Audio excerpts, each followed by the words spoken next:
What is up, guys? Thunder Studios here, and today we're going to be taking a look at the Transformers Legacy United Deluxe Class Cosmos.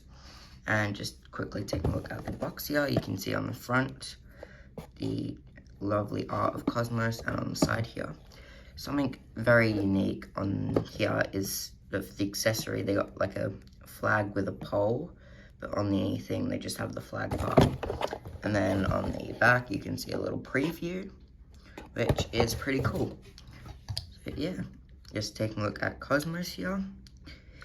He looks really good. A lot of people like online when this toy first came out saying he was like excellent. When you get him in hand, in my opinion, it doesn't live up to that really. He's really overhyped.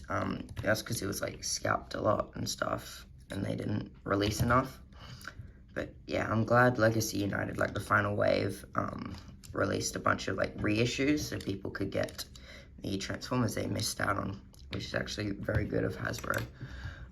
Yeah, the paint doesn't really match up, but that's just Transformers for you. But especially on camera, it's not as bad in real life, but on camera it definitely looks a bit weird.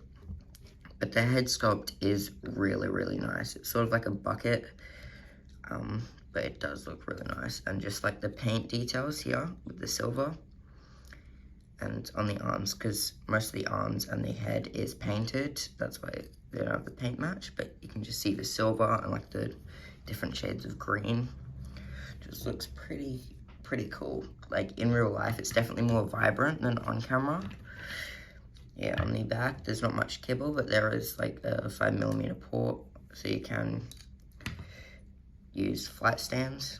Yeah, and this figure was originally going to be a retool of Origins Bumblebee, so I'm glad that they definitely made this really good. As for its accessories, he comes with, like I said earlier, like a gun, but like if you put in, yeah, you can see there has been, I think, some paint scratching, but like if you put in the flag, it turns into a flag, because this guy was originally released in the Velocitron 500 collection. He was like sort of like the, like not the judge, but like the one that waves the flag at the end of the race, so that's why he has a flag. It looks alright, but I prefer it when he has a gun, because, you know, Transformers are fighting the Decepticons. But other than that, he looks pretty cool with it. If you didn't like it, you can just store it on the back with this 5mm port here, like so. And yeah, it doesn't really look the best, but it's Transformers weapon storage, or you can just like plug it into like the 5mm ports everywhere on him. I'm just going to put that off to the side. Now, with this articulation, it's not really the best, but it's also not the worst. It's kind of basic. But on the head, there's like a ball joint.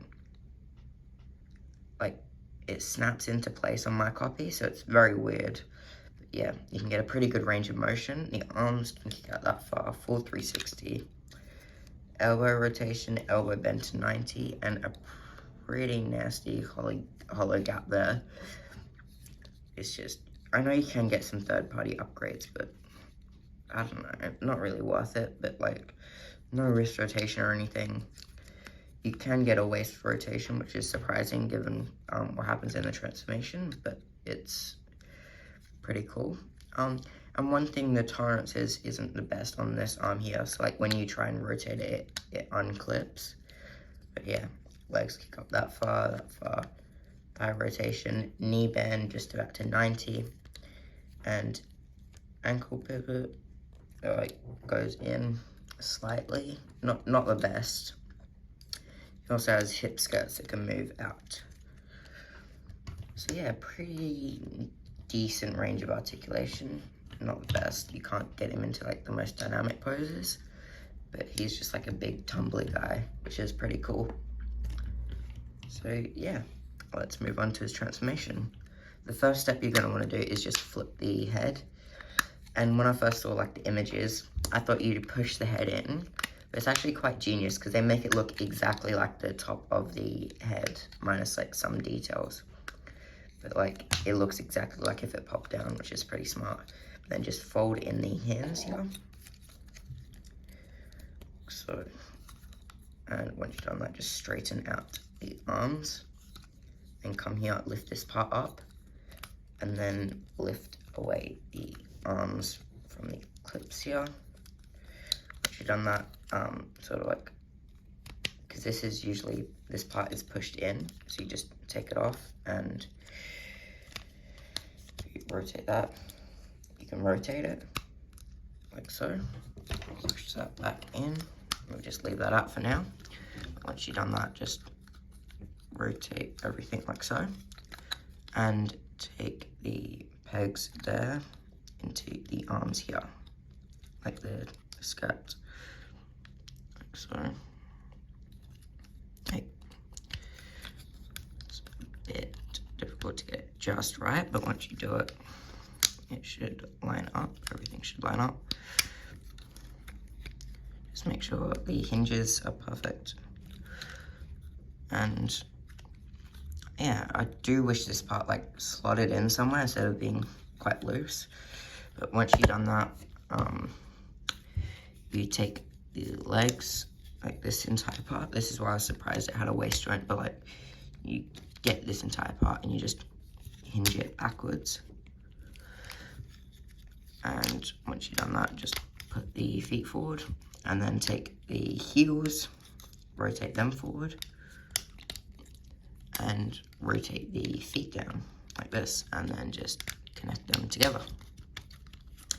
And then just connect them up to the front of the UFO. And yeah, that's pretty much the transformation. And for the weapon storage, you can like, I think there is like a tab here on the side here. If you did want to, I believe that's something. Or you could just do the 5mm port here. Yeah, that it is pretty cool.